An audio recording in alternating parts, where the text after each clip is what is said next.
purpose, and that is to worship God and to lift God's name on high, to hear from God's holy word, and to apply it to our lives, to the ministry and mission that God has for us right here in our community.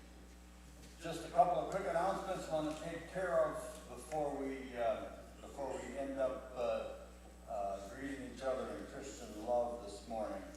Wheelchairs.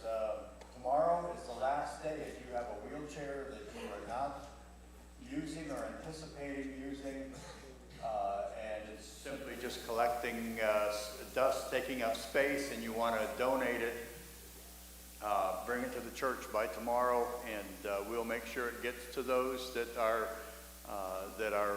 participating in the honor flights. They're desperately in need of wheelchairs. Also, just to announce that Thursday night we will be having our charge conference. Again, it's a church meeting that we deal with the business of the church.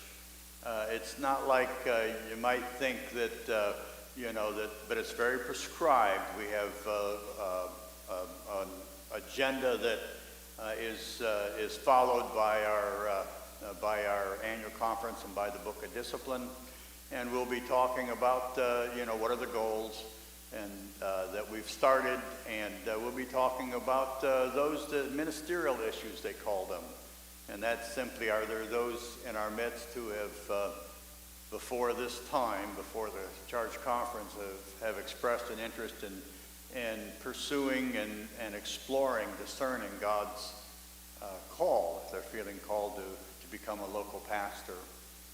And there's a process that follows, and so we'll be dealing with those kind of issues. The slate of officers, simply saying these are the people that will be serving on committees the upcoming year, and so on and so forth. The Reverend Nestor Nasario, our district superintendent, will not be present that night.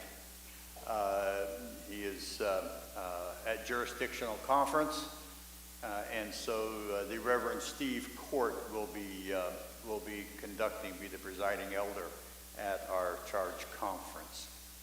And so it is all are invited and welcomed. It is for voting is by members only.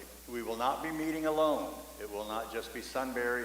There'll be a cluster of churches that will be meeting here, and the way that it normally goes is they'll say we're on question number 1, and it's such and such and such and such. Are you in favor? And each group church will be voicing